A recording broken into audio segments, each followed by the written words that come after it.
사도행전 6장 1절로부터 7절까지 말씀이 되겠습니다. 사도행전 6장 1절로부터 7절까지 말씀 우리 함께 봉독해 올리겠습니다. 사도행전 6장 1절로부터 7절까지 말씀입니다. 우리 다 같이 한 목소리로 봉독해 올리겠습니다. 사도행전 6장 1절로부터 7절까지의 말씀입니다. 다 같이 한 목소리로 봉독하겠습니다. 시작. 그때의 제자가 더 많아졌는데 헬라파 유대인들이 자기의 과부들이 매일의 구제에 빠짐으로 히브리파 사람을 원망하니 12 사도가 모든 제자를 불러 이르되 우리가 하나님의 말씀을 제쳐놓고 접대를 일삼는 것이 마땅하지 아니하니 형제들아 너희 가운데서 성령과 지혜가 충만하여 칭찬받는 사람 7을 택하라.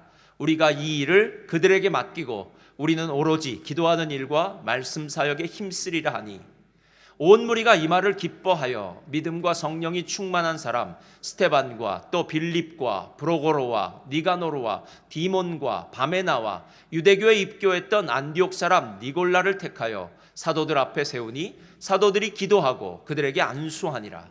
하나님의 말씀이 점점 왕성하여 예루살렘에 있는 제자의 수가 더 심히 많아지고 허다한 제사장의 무리도 이 도에 복종하니라. 아멘. 오늘 말씀의 제목 우리 한번 나같이 읽어볼까요? 시작. 문제없는 교회는 세상에 없다. 문제없는 교회가 있다고요? 없다고요? 없습니다. 저는 여러분들과 함께 오늘 특별히 어버이 주일이라 어버이 설교를 해야 되는데 다음 주가 임직식이기 때문에요. 교회에 대해서 조금 다시 한번 생각해보는 귀한 시간이 되기를 원합니다. 예전에 제가 예전 교회에서는 지방 신방을 여러 번 다녔는데요. 지방 신방을 가면 1000km도 가고 2000km도 가고 이렇게 비행기를 타고 가서 지방 신방을 하곤 했습니다. 지방에 가면은 한인들이 몇 가정 많이 살고 있지 않으니까 이제 한인들이 한인 커뮤니티보다는 현지들과 함께 어우러져 사는 아르헨티나 상황은 그러니까요. 현지인들과 어우러져 사는 분들이 많았습니다. 제가 갔더니 어느 분이 저에게 자기 친구 장로님 얘기를 해주는데 제가 들으면서 참 은혜를 많이 받았습니다. 자기 친구 장로님이 있었답니다. 그런데 이 장로님이 지방에서 장사를 하다 보니까 현지인들과 이제 어울려서 사는데 아르헨티나는 이제 의료보험을 병원별로 이렇게 의료보험을 사립병원에 들어서 만약에 병이 걸리거나 수술을 하게 되면은 그 의료보험을 든 사람은 모든 커버를 그 병원에서 다 해주는 그런 시스템이 있어요. 공공의료 시설들이 있기는 하지만 많이 열악해서 또 한국 사람들 같은 경우는 사립병원을 들어서 그렇게 병을 치료하고 수술을 받기도 하는 그런 일을 하는데 머피의 법칙 아십니까? 모르십니까? 머피의 법칙이 뭐냐면요. 이거 생각하면 돼요. 슈퍼마켓에서 이 줄이 짧은 줄 알아서 짧은 줄로 옮겨 탔더니 그 줄이 길었더라. 이런 얘기 같아요. 그러니까 내가 딱 뭔가를 하려고 하면은 탁 아다리가 맞아서 그것이 더 길거나 문제가 생기는데 이분이 오랫동안 의료보험을 붓다 보니까 이거 아무 일도 없는데 의료보험을 오래 붓는 게 너무 돈이 아까워서 의료보험을 끊었답니다. 의료보험을 끊고 얼마가 지났는데 딱 몸이 아파서 병원을 가보니까 담석증에 걸렸다는 거예요. 그래서 수술을 해야 된다는 거예요. 얼마나 안타깝겠습니까? 의료보험이 있었으면 이건 아무 문제도 아닌데 돈이 이제 갑자기 많이 들게 생겼습니다. 그래서 이런저런 생각을 하다 보니까 자기가 골프를 치는 골프 모임이 하나 있었는데 그 모임에 의사가 있더랍니다. 그 의사가 있지. 한번 그 의사에게 물어봐야 되겠다 생각해서 전화를 걸었습니다. 그래서 내가 우리 처가 지금 잠석증이 걸렸는데 어떻게 했으면 좋겠냐 물었더니 갑자기 오라고 그러더니 그 의사가 오라고 그러더니 자기가 병원도 소개시켜주고 또 수술도 할 수 있도록 다 해줬다는 거예요. 그래서 너무 감사해서 이 친구분이 장로님이 그 의사에게 모든 일이 끝나고 난 다음에 어떻게 사례를 해야 될지 모르겠다고 이렇게 말했더니 그 의사가 이렇게 얘기하더랍니다. 내가 만약에 처음부터 당신에게 이걸 돈 받고 해주려고 생각했다면 아예 처음부터 하지 않았을 거라고. 그러니까 내가 당신을 친구라고 생각하니까 이렇게 해주는 거라고 이렇게 얘기를 하더랍니다. 너무 감사하지 않습니까? 이런 친구를 두시기를 주님의 이름으로 축원드립니다. 좋았어요. 그래서 그 의사한테 물어봤답니다. 어떻게 당신은 나를 친구라고 생각하냐고 이렇게 했더니 그 의사가 이렇게 얘기하더랍니다. 네가 나랑 골프 칠 때 많이 져줬다는 거예요. 그래서 내가 골프 치다가 은혜를 받았다는 겁니다. 그래서 네가 많이 져줘서 그때 나는 너를 친구로 생각했다는 거예요. 세상에서는 이겨야 되고 잘나야 되고 높이 올라가는 것이 성공이라고 이야기하는데 어떤 경우에는 낮아지는 것도, 또 실패하는 것 같은 것도, 져주는 것도 성공이라고 이야기할 수 있는 것. 어쩌면 인생이라는 것이 이렇게 참 복잡한 것은 아닐까라는 그런 생각이 들었습니다. 여러분, 우리의 인생에는 문제가 있습니다. 문제 없는 교회도 없고 문제 없는 가정도, 문제 없는 인생 없습니다. 제가 단언코 이야기하는데 우리의 인생에는 반드시 문제가 생깁니다. 생길 수밖에 없습니다. 교회도 마찬가지입니다. 문제는 언제나 생깁니다. 그렇다면 문제가 없는 것이 진짜 건강하고 좋은 교회의 모습이냐? 아닙니다. 문제가 없는 것은 지상에 있는 어떤 교회도 이룰 수 없는 꿈과 같은 것이고요. 주님이 재림하셔서 새하늘과 새 땅이 되었을 때 완벽한 교회가 이루어지는 것이고, 지금 우리가 살고 있는 이 교회에는 문제에 또 문제가 일어난다는 것. 중요한 것은 그 문제를 어떻게 해결하느냐에 따라서 그 교회가 건강한 교회인지를, 건강한 교회의 척도를 삼을 수 있다는 거예요. 여러분, 보통 교회에 어려움을 당하거나 교회가 마음에 들지 않을 때 뭐라고 이야기하는 줄 아십니까? 이렇게 얘기해요. 야, 초대교회로 돌아가자. 예루살렘에 있었던 첫 번째 초대교회로 돌아가자. 성령이 충만했던 초대교회로 돌아갔으면 좋겠다. 우리 교회가 초대교회 같았으면 좋겠다라고 이야기하는 분들이 있습니다. 그런데 여러분, 오늘 사도행전 6장을 보니까 그 초대교회에 문제가 생겼습니다.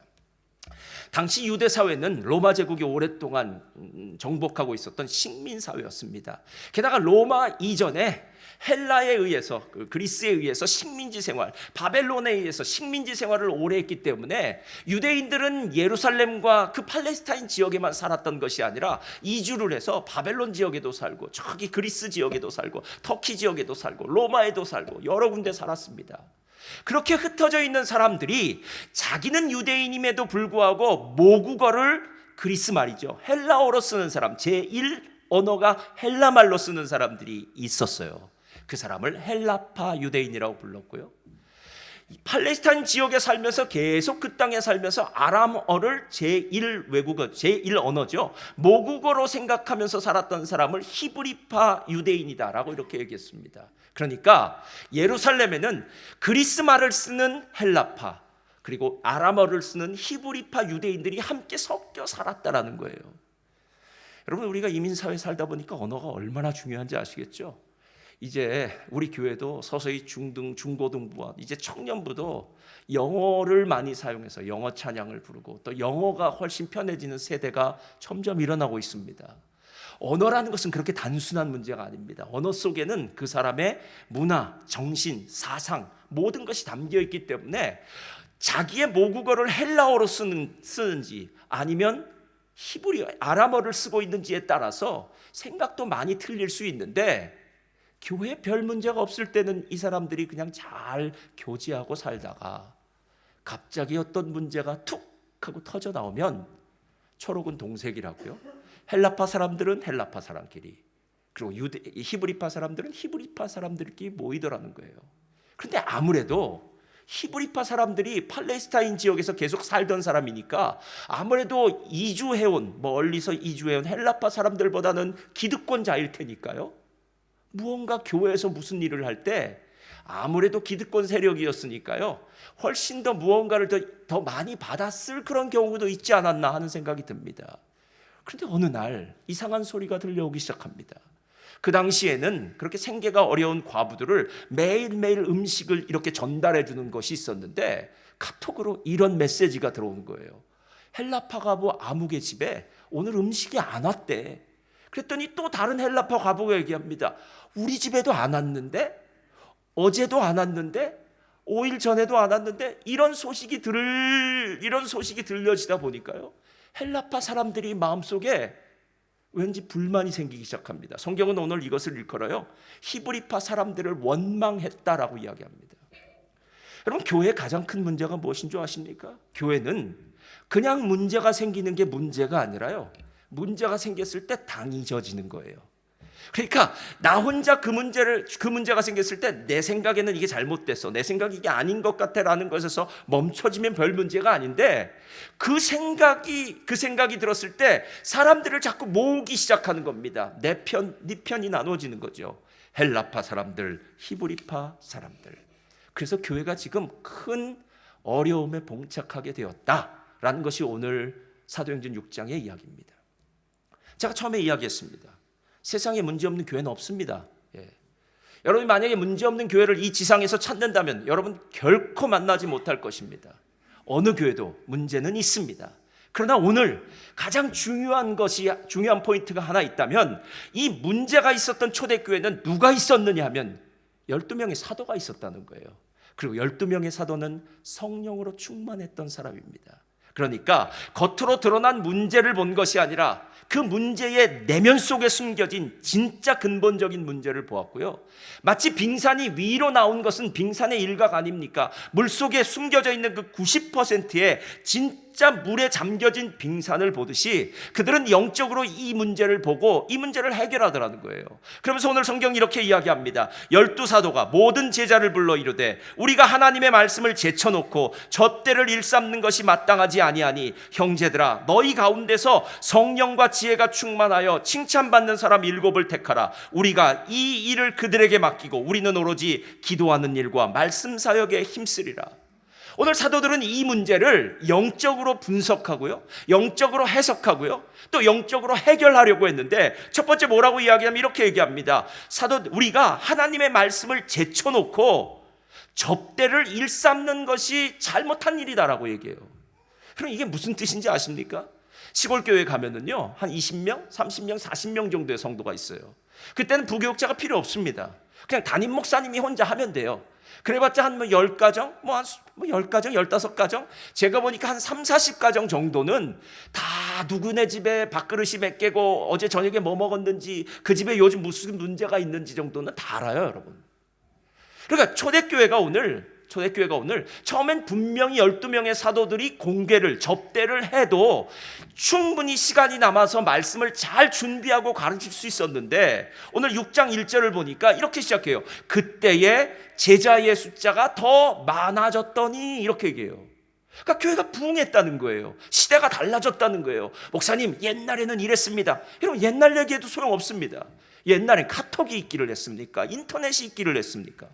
제가 신학교를 졸업할 때, 아르헨티나 신학교를 졸업할 때 미국에 있는 성도님들이 저희 신학교에 있는 모든 학생들에게 성경을 한 권씩 선물로 줬어요. 그러니까 졸업 선물이죠. 그때 졸업 선물로 받은 것이 뭐냐면 톰슨 주석 바이블이에요. 톰슨 커멘터리 바이블. 야, 그 책이 얼마나 좋았는지 몰라요. 이렇게 톰슨 바이블이라고 해서요, 그 안에 주석이 있었어요. 여러분 지금은 인터넷이 있으니까요, 뭐 어려운 문제는 인터넷에 찍어보면 구글 선생님이 다 가르쳐 줍니다. 요즘은 좋은 목사님들, 한국에 계신 이런 목사님들 설교, 세미나, 강의, 여러분 지금은 홍수의 시대를 만났지만 그때는 그런 게 정말 어려웠던 시대였어요. 그래서 그 책 하나도 얼마나 감사하게 받았는지 모릅니다. 여러분 작은 교회 때는요, 옛날 때는요 그랬어요. 근데 지금은 달라졌다는 거예요. 사람이 많아졌다는 거예요. 사도들이 일일이 공개하고 사람 찾아가고, 그리고 그 당시에 과부들이죠. 과부들 한 사람 한 사람 다 찾아가기에는 사람이 너무 많아져서 정신이 없어졌다는 겁니다. 잘못했어 라고 얘기해요. 두 번째 뭐라고 이야기하냐면 이렇게 얘기해요. 야 형제들아 너희 가운데 성령과 지혜가 충만하여 칭찬받는 사람 7을 택하라 라고 얘기해요. 이 일을 전담으로 맡을 사람들을 택하자 라고 얘기하는 겁니다. 그리고 세 번째는 그 전담하는 사람들에게 맡겨놓고 난 다음엔 우리는 다시 원상복귀하자. 교회에서 가장 중요한 기도하는 것과 말씀 사역에 전무하겠다라고 이렇게 이야기합니다. 첫째로 펴주세요. 다 같이 한번 읽겠습니다. 첫째로 시작. 교회의 우선순위를 회복하라. 오늘 이 얘기를 하고 있는 거예요. 여러분 우리는 교회 생활을 하다 보면 어느 사이가 우선순위가 뒤로 후순위로 밀려날 수가 있어요. 그런데 교회는 제일 중요한 게 있습니다. 그건 무엇이냐면 구원이에요. 그렇죠? 실은 교회 나온 것은 구원받은 사람들만이 받는 특권이에요. 근데 이 구원은 믿음으로 받습니다. 그렇죠? 믿음은 들음에서 나고 들음은 그리스도의 말씀으로 말미암다고 얘기해요. 그러니까 말씀을 듣지 않는 신앙인은 진짜 신앙인일 확률이 상당히 약해요. 분명히 어떤 말씀인가 내게 있기 때문에 믿음이 생긴 것이지 말씀이 없이 믿음이 생긴 사람은 없더라라는 것입니다. 그런데 오늘 제자들이, 사도들이 무슨 생각을 했냐면, 교회에 다른 건 없어도 되겠지만 실제로 본다면 과부들을 공개하는 이 문제, 접대하는 문제도 후순위로 미룰 수는 있지만 가장 중요한 이 문제만은 놓치면 안 되는데, 그게 무엇이냐면 바로 교회가 교회되기 위해서는 하나님의 말씀이 선포돼야 된다는 거예요. 이 말씀이 선포된다는 것을 헬라어로요 캐리그마라고 합니다. 저를 따라서 말합니다. 캐리그마. 이건 꼭 외워두세요. 교회는 말씀을 선포하는 캐리그마가 필요해요. 제가 가끔 카톨릭 성도님들을 만나서 얘기하다 보면 이런 얘기해요. 우리 카톨릭 교회는 성경 공부를 잘 하지 않는데, 우리 카톨릭 교회는 성경을 잘 읽지 않는데, 개신교들은 성경을 많이 읽고 성경 공부를 많이 한다는 거예요. 근데 맞아요, 여러분. 개신교가 카톨릭에서 나온 거죠. 프로테스탄트니까요. 나온 이유는요, 말씀을 회복하기 위해서 나온 거예요. 그래서 카톨릭 교회에 가면은 이 중간 자리에 성찬대가 있어요. 예수 그리스도의 흘리신 피와 찢기신 몸을 대하는 성찬이 그들에게는 정말 중요합니다. 제가 이게 중요하지 않다고 얘기하는 게 아니에요. 중요해요. 정말 중요해요. 예수님의 십자가 사건, 예수님이 나의 죄를 위해 십자가 죽으시고 부활하신 그 사건을 기념하는 성찬은 정말 중요해요. 그런데 그것보다 더 중요한 게 있어요. 그것이 무엇이냐면 말씀입니다, 여러분. 그리고 교회는 말씀 듣기 위해서 오는 거예요. 말씀에 대한 기대가 있어야 돼요. 하나님이 오늘 나에게 무슨 말씀을 하실까? 하나님이 하시는 말씀이 내 삶의 내비게이션 같아서요, 내 삶을 이끄는 힘이 되더라는 거예요. 나는 지금 힘들고 어려워요. 앞으로 어떤 일을 해야 될지 모르겠어요. 자녀를 어떻게 키워야 될지 모르겠어요. 이 자녀가 어떤 공부를 해야 좋을지 모르겠어요. 그때 우리는 하나님의 말씀을 기다립니다. 하나님, 저에게 말씀을 주십시오. 하나님, 저를 인도하여 주십시오. 라는 이 말씀이에요, 말씀. 여러분, 이 말씀이 얼마나 중요하냐면요, 교회에서 말씀을 전하는 설교자, 저 같은 목회자는요, 여러분들이 특별하게 리스펙트를 해줍니다. 제 말 잘 들어보세요. 지금 수원지에 물이 있어요. 아주 좋은 물이 있어요. 정수된 물이죠. 깨끗한 물이 있습니다. 그 물이 우리 집까지 오기 위해서는 수도 파이프가 연결되어 있어야 돼요. 만약에 수도 파이프가 연결되어 있지 않으면 그 깨끗한 물, 그 물을 우리 집에서 끌어올 수 없고요. 나는 차 타고 가서 저 와보통 가서 물 길어오듯이 통에다가 물 길어올 수밖에 없다라는 거예요. 여러분, 목사가 이뻐서, 설교자가 이뻐서 설교자를 위해서 기도해주고 설교자를 잘 이렇게 해준 게 아닙니다, 여러분. 설교자가 하는 일 때문에 그래요. 그게 무엇이냐면 말씀 사역이에요, 말씀 사역.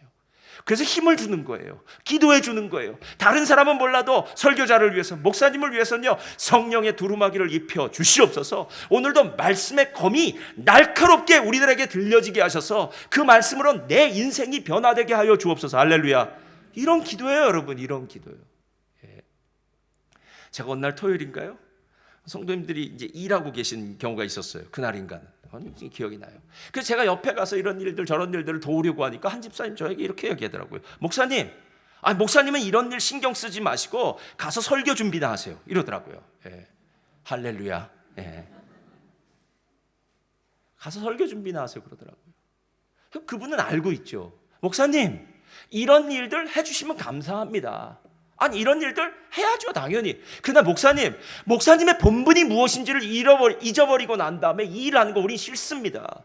목사님을 향해서 교회에서 풀타임 서포트를 하고 목사님을 위해서 영적으로 기도하는 이유가 무엇인 줄 아십니까? 목사님이 이뻐서가 아니라 목사님이 전하실 그 하나님의 말씀이 내 안에 보석과도 같은 말씀이기 때문에 하나님의 말씀을 담고 있는 목사님을 위해서 기도하는 것이지, 목사님이 하실 일에 대해서 생각하셔야 됩니다 라고 얘기하더라고요.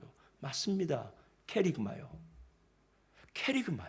하나님의 말씀이 선포되는 것이 교회예요. 그래서 여러분이 이 교회에 오실 때마다 어떤 마음을 들고 이 교회에 오셔야 되냐면, 오늘은 하나님이 내게 어떤 말씀을 하실까? 오늘 내가 누군가를 만나서 이야기를 들을 때 하나님 나에게 뭐라고 얘기하실까? 여러분, 교회 오면요, 놀라운 말씀을 들을 수 있습니다. 교회 오면은 여러분이 인생 가운데 풀려지지 않는 숙제를 해결할 수 있는 해결의 열쇠를 받을 수 있는 줄 믿습니다. 그게 말씀이에요, 여러분. 말씀이에요. 그런데 오늘 사도들이 말씀의 열쇠, 캐리그마, 이것이 회복되어야 된다고 얘기함과 동시에 두 번째를 얘기해요. 자, 둘째로 펴주세요. 다 같이 읽겠습니다. 시작. 섬김을 위한 준비를 하라 라고 얘기해요. 말씀을 선포하는 것이 캐리그마가 1번이에요. 그래서 캐리그마는 다른 어떤 것과 비교할 수 없어요. 그런데 교회도 조직체입니다. 이 말이 무슨 뜻이냐면 그 캐리그마로 마음이 변화되고 믿음을 가진 사람들이 모인 유기적 공동체라는 거예요. 공동체예요. 그럼 공동체 안에서 서로 간에 해야 될 일들이 있다라는 겁니다. 이게 무엇이냐면 바로 섬김과 봉사입니다. 이때 나오는 말이 디아코니아예요. 그러니까 캐리그마가 1번이고 2번은 뭐라고요? 디아코니아. 디코는 집사라는 말인데요. 집사라는 말은 바로 여기서 나온 말이에요. 디아코니아예요. 그러니까 사람들이 모였을 때 그냥 예배만 드리고 말씀만 받고 난 집에 가겠습니다. 그리고 아무랑 관계하는 거 상관없습니다. 저는 그냥 내 신앙 지키면서 살겠습니다. 아닙니다, 여러분. 성경은 한 번도 내 신앙 지키면서 살라고 얘기하지 않습니다. 우리는 누군가 어렵고 힘든 사람을 도와줘야 되고요. 또 누군가의 도움을 받으면서 살 수밖에 없는 존재입니다. 그렇지 않나요, 여러분? 예. 제가 보니까요, 젊었을 때는요, 힘이 있을 때는 다른 사람 잘 보여지지 않더라고요. 예. 근데 나이가 들어서 힘이 빠지고 내가 어려우면 외롭기 시작하더라고요. 저는 제 인생에 교회가 있는 게 얼마나 감사한지 몰라요. 그리고 제 꿈은 교회 옆에서 사는 겁니다. 할렐루야. 그러니까 나중에, 지금 말고, 지금도 가깝지만. 왜? 교회는 아침 새벽 예배 있으니까 적어도 하루에 할 일이 한 가지는 있겠구나. 금요 기도회도 있으니까 금요일 날도 있겠구나. 다른 건 몰라도 교회 와서 성도님들을 만나는 시간이 얼마나 행복한지 몰라요. 누군가를 도울 수 있다는 것, 누군가를 만나서 그 사람에게 힘을 줄 수 있다는 것도 감사하고요. 누군가가 나에게 힘주고 도와주는 그런 도움을 받을 수 있다는 게 너무 감사하더라고요. 기독교가 처음에 로마의 국교가 되기 이전에 기독교인의 인구가 500만 명 정도 됐었다고 합니다. 그러니까 어마어마하게 부흥했죠. 그런데 기독교가 국교가 딱 되고 난 다음에 500만 명에서 3천만 명으로 불어났대요. 그러니까 처음 가지고 있었던 기독교의 가장 소중한 유산들이 3천만 명으로 기독교가 국교가 되고 기독교가 핍박을 받지 않게 되면서 기독교가 변질되기 시작했는데 그 중에 제일 큰 변질이 무엇인 줄 아십니까? 처음에 교회는 가정에서 모였다고 합니다. 그 당시에 가정에는요, 큰 홀 같은 게 있으니까 30명에서 50명 정도의 아주 작고 친밀한 모임이었대요. 자, 그 작고 친밀한 모임에 모인 사람들은 서로를 뭐라고 불렀냐면 brother and sister라고 불렀어요. 형제, 자매예요. 아니, 그 작은 모임에 무슨 집사가 있고 장로가 있고 그러게 있기도 있겠지만 작은 모임이기 때문에 성도들은 형제 자매의 교제를 누리고요. 하나님을 아버지로 모시고 사는 그런 아름답고 친밀한 공동체가 되었습니다. 그런데 로마의 국교가 되어버리자 갑자기 불어난 사람들을 어떻게 할 수 없으니까요. 로마의 공공 건물이 바실리카예요. 그 바실리카라는 큰 건물이 이제 교회로 변하기 시작해서 교회 건물이 된 겁니다. 그런데 큰 건물이 교회가 되자 어떤 문제가 생긴지 아십니까? 앞자리는 사제들과 귀족들이 앉는 자리가 됐고요. 뒷자리는 평범한 사람과 가난한 사람들이 앉는 자리가 된 거예요. 그러니까 서서히 계급이 나눠지기 시작했어요.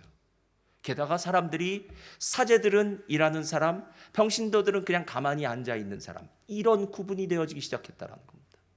그러니까 친밀한 관계가 아니라 그냥 모임이 된 거죠. 그냥 조직체가 되어버리고 말았다라는 것입니다. 실제로 오늘 사도들이 우리들에게 이야기하고 있는 부분은 무엇이냐면 교회 캐리그마도 왕성해야 되겠지만 교회 디아코니아가 반드시 있어야 된다는 거예요. 그래서 우리 교회는 셀이 있지 않습니까? 게다가 우리 교회에서 이번에 임직식을 하려고 하는 이유는요, 지금까지 아까도 이야기했지만 저희들은 권사님이 2명밖에 없었습니다. 시무 권사님이요. 그러니까 우리 여성 성도님들이 어려움을 당하거나 이럴 때 함께 도와줄 수 있는 분들이 많지 않았어요. 지금은 그런 대신방 하지 않습니다. 옛날에는 춘계 대신방, 추계 대신방 이렇게 2번씩 대신방을 했어요. 여러분, 대신방 할 때 어떻게 간 줄 아십니까? 담임 목사님, 부목사님, 그리고 난 다음에 장로님, 안수집사님 대표, 그리고 권사님이 꼭 갔어요. 왜 그렇게 간주하십니까? 그렇게 여러 부류의 교회 대표들이 가면 어느 집에 가면은 안수 집사님과 비슷한 또래에 있는 집사님을 만나게 돼서 이야기를 나누고 도와줄 수 있고요. 어느 또래 가면은 여성 성도님들을 위해서 우리 권사님들이 도와주고 이야기를 나눌 수 있고요. 어느 곳에 가면 장로님이 이야기를 나눠줄 수 있습니다. 어느 날인가 대신방을 한번 간 적이 있습니다. 장로님, 권사님, 안수 집사님 쫙 다 갔어요. 갔더니 그 집에 가정 예배를 이제 예배를 드리지 않습니까? 신방 예배를 드린데 그 집 딸이 앉아 있었습니다. 그 집 딸이 함께 청년 딸이었는데요. 함께 앉아 있었어요. 예배가 끝났습니다. 장로님이 그 집 집사님에게 묻습니다. 딸이 지금 어떻게 되냐고, 나이가 몇이냐고. 그래서 몇 살이라고, 아직 청년인데 시집을 가야 된다고. 그래서 장로님이 중신을 섰습니다. 할렐루야. 그래서 그리고 나서 3개월 후에 그 자매는 시집을 갔습니다. 여러분, 이게 대신방이에요. 놀라운 역사가 일어나는 겁니다. 여러분 몰랐죠? 신방을 하면 무슨 일이 벌어집니까? 대단한 일이 벌어집니다. 얼마나 감사했던지 그 집사님이 장로님에게 중신을 서줬다고 양복을 사주더라고요. 얼마나 감사했던지. 그러니까 너무 감사한 거예요. 정말 그때 대신방이 없었더라면. 어느 날 대신방을 갔습니다. 대신방을 갔는데 집사님들 갔습니다. 마지막 대신방이었어요. 금요일 오후 5시였었어요. 그 대신방에서 갔더니 그 집사님이 고민을 하고 있는 겁니다. 영주권 문제 때문에. 그래서 대신방이 맞춰지고 난 다음에 집사님 무슨 문제가 있으세요? 그랬더니 영주권에 문제가 있습니다. 우리 기도합시다. 하나님께서 이번에 영주권 문제를 해결할 줄 믿습니다. 아르헨티나 같은 경우는 사면령도 나니까 이번에 사면령 날 줄 믿습니다 하고 금요일 저녁에 기도했더니 월요일 날 사면령 떨어졌습니다. 할렐루야. 여러분, 정말로 우리의 삶 가운데 있는 기도의 능력, 기도의 역사는요, 함께 어우러질 때 시작되는데 그게 바로 디아코니아 역사라는 거예요. 디아코니아. 누군가 섬기는 사람이 있고 누군가 섬김을 받는 사람이 함께 어우러져서 섬기고 섬김을 받으면서 그 안에서 하나님의 역사가 시작되더라는 겁니다. 사도들은 오늘 그 사실을 알고 있었어요. 우리 교회는 말씀만 있는 교회가 아니야. 우리 교회는 섬김과 봉사가 있는 교회야. 그래서 교회에는 이름도 없이 빛도 없이 섬기고 봉사하는 자들이 있고요. 특별히 이번에 안수집사님, 장로님, 또 권사님들을 세워서 그분들을 통해서 아예 이름을 주는 거 아닙니까? 여러분, 실제로 그분들이 지금 얼마나 자기가 맡을 그 일이 무거운지를 잘 모르시는 거예요. 저는 이렇게 생각해요. 섭을 지고 불 속에 들어간다고 생각해요. 그게 무슨 뜻이냐면요, 섭을 지고 불 속에 들어가면 반드시 섭이 탈 수밖에 없어요. 장작은. 우리가 똑같아요. 내가 그냥 예수님을 섬길 수도 있고 봉사를 할 수도 있습니다. 그런데 하나님은 특별한 순간에 특별한 사람을 선택하셔서 그 특별한 사람에게 어떤 이름을 붙여주세요. 너는 이제 목사야, 너는 장로야, 너는 안수집사야, 너는 권사야 라고 얘기해요. 그 짐이 마치 섭을 지고 불 속을 들어가는 것 같아요. 근데 섭을 지고 불 속을 들어가는 건 뭐 우리를 죽이고 이런 게 아니라 하나님이 우리를 위해서 축복을 주시려고 그런 것이고요. 또 한 가지는 하나님이 가장 사랑하는 교회 공동체가 든든하게 세워지게 하기 위해서요. 교회 공동체 어느 누구도 연약한 자들이 그냥 연약함 가운데 있다가 그냥 세상으로 나가버리지 않게 그 직분자를 통해서 교회의 성도들을 세우고 다독이고 배려하고 섬길 수 있는 일을 준다라는 것입니다. 자, 이렇게 캐리그마와 디아코니아가 있게 되면 어떤 일이 벌어진지 아십니까? 사도행전 6장 7절 한번 다 같이 읽겠습니다. 시작. 하나님의 말씀이 점점 왕성하여 예루살렘에 있는 제자의 수가 더 심히 많아지고 허다한 제사장의 무리도 이도에 복종하니라. 잠깐 켜놔주시고요. 첫 번째, 하나님의 말씀이 점점 왕성해졌답니다. 왜요? 사도들이 기도하면서 말씀 증거하지 않았습니까? 캐리그마가 우리의 우선순위라고 결정했기 때문에 말씀이 왕성해졌답니다. 교회 제자들이 들어왔습니다. 그런데 아까는 교회 제자들이 들어왔을 때 원망했다고 그랬어요. 나는 히브리파야, 나는 헬라파야, 나는 이민자파야, 나는 여기 본토파야, 뭐 여러 가지 교회 파가 있어서 원망했었는데 이제는 원망은 없습니다. 심지어 어떤 일이 벌어진 줄 아십니까? 허다한 제사장의 무리도 이 도에 복종하리라. 허다한 제사장의 무리라는 건요, 그 당시에 율법학자들이에요. 그 당시에 유대교에 아주 심취했던 원칙주의자고요. 누구도 이 사람들의 종교성을 따를 수 없었던 정말 무시무시한 종교인들이었습니다. 근데 그들을 진짜 변하게 한 게 뭔지 아십니까? 캐리그마와 디아코니아가 있다 보니까 세 번째가 생겨났더라는 거예요. 그 세 번째가 뭔지 여러분 아세요? 저를 따라하시 바랍니다. 코이노니아예요. 교제가 생겨나기 시작했다. 코이노니아는 예수님과 우리와의 교제이고 우리와 이웃과의 교제예요. 믿는 성도들 간의 교제예요. 그러니까 오늘 허다한 제사장의 무리도 이 도에 복종했다는 것은 교회 성도들이 나누는 그 교제 앞에 깜짝 놀란 거예요. 야, 이게 뭐야 도대체? 교회 이런 곳이야? 교회는 이런 대단한 일이 벌어지는 것이야? 라고 이야기하면서 케리그마와 디아코니아와 코이노니아가 어우러진 교회를 보면서요, 부러워하기 시작했다는 거예요. 여러분, 교회는 처음에 시작할 때 중심지에서 시작한 것도 아니고요, 위대한 사람이 시작한 것도 아닙니다. 유대 지방에 있었던 갈릴리 저촌 구석에 목수였던 30세의 한 남자, 예수라는 이름을 가진 나사렛 예수로부터 시작했어요. 그 나사렛 예수가 함께 따라다녔던 12명의 제자는 대부분이 어부 출신이에요. 그리고 거긴 세리도 있어요. 잘난 사람 몇 명 없습니다. 그런데 그렇게 시작한 아주 작고 보잘것없던 무리들이 온 로마를 기독교화시켰던 그 중심엔 무엇이 있느냐? 바로 케리그마가 역사하고 디아코니아가 아름답게 실천되고 그리고 코이노니아가 정말 아름답게 꽃핀 공동체가 되었기 때문에 그 교회를 통해서 하나님이 영광받게 되었다는 겁니다. 313년에 콘스탄틴이 기독교를 공인합니다. 그래서 이제 기독교들을 향해서 더 이상 박해가 없어졌어요. 313년. 아마 이 콘스탄틴 대제의 그 어머니죠, 헬레나라는 이 사람이 꿈에 보니까 십자가상을 들고 갔더니 이 교도를 이겼더라 하는 뭐 그런 꿈도 있었고 여러 가지가 있었습니다. 그런데 이 콘스탄틴의 조카가 있었어요. 이름이 율리아누스입니다.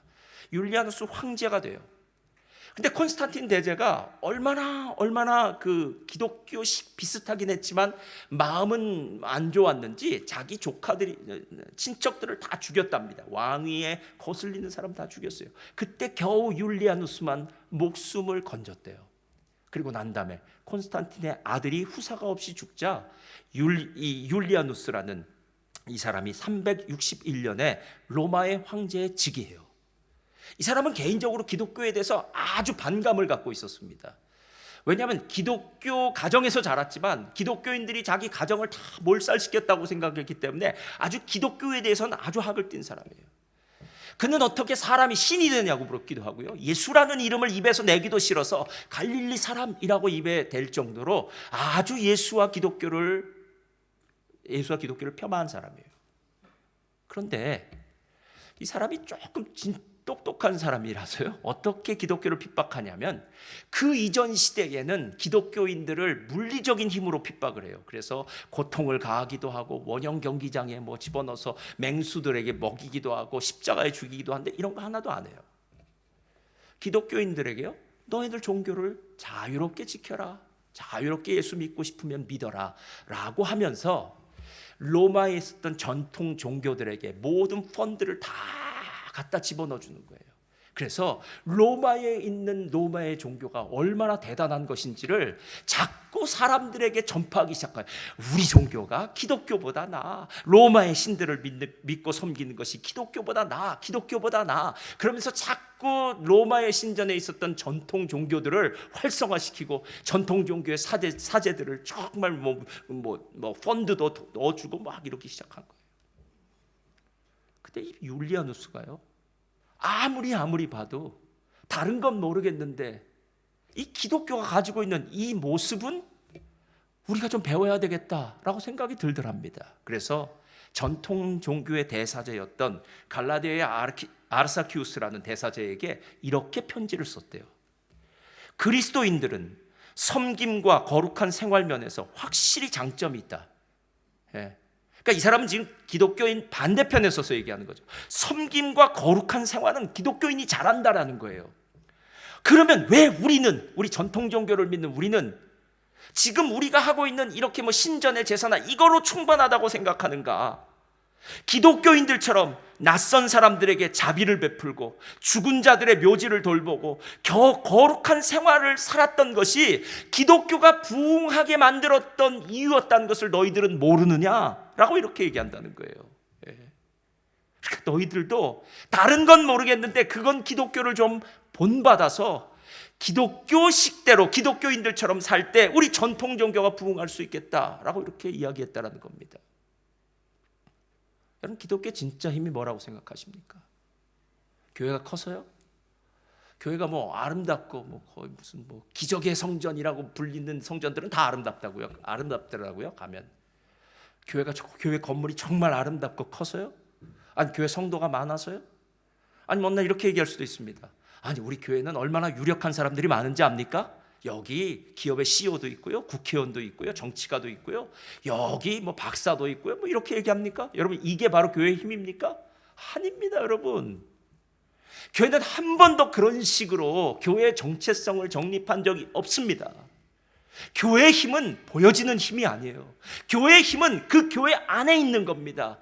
케리그마의 역사, 디아코니아의 역사, 코이노니아의 역사, 교회 성도들이 갖는 그 친밀한 교제, 그 섬김과 봉사, 그 말씀대로 살려고 하는 저들의 열심이 함께 어우러지고 나니까 세상이 교회를 바라보면서 야, 다른 곳에서는 저런 모임은 있을 수 없어.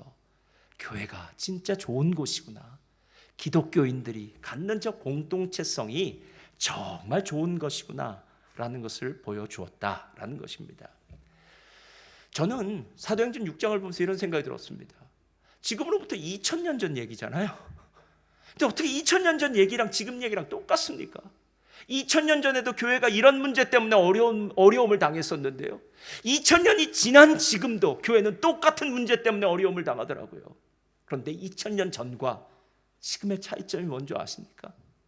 2000년 전에는 성령 충만한 사도들이 있었다는 거고요. 2000년이 지난 지금은 교회들의 성령 충만한 지도자가 적다는 거 아닙니까? 교회는 문제가 있습니다. 사람도 완벽할 수 없고 교회도 완벽할 수 없습니다. 그러나 그 문제를 풀 수 있는 성령의 사람이 필요합니다. 제가 성령의 사람이 되어야 되고요. 여러분이 성령의 사람이 되어야 되고요. 그리고 이번에 임직을 받을 모든 임직 피택자들이 성령의 사람이 된다면 우리 교회는 2000년 전에 초대교회가 이룩한 놀라운 부흥의 역사를 지금도 이룩하게 될 줄 믿습니다. 저는 멜번 순복음교회를 향한 꿈을 저와 여러분이 함께 꾸어가시기를 예수님의 이름으로 축원드립니다.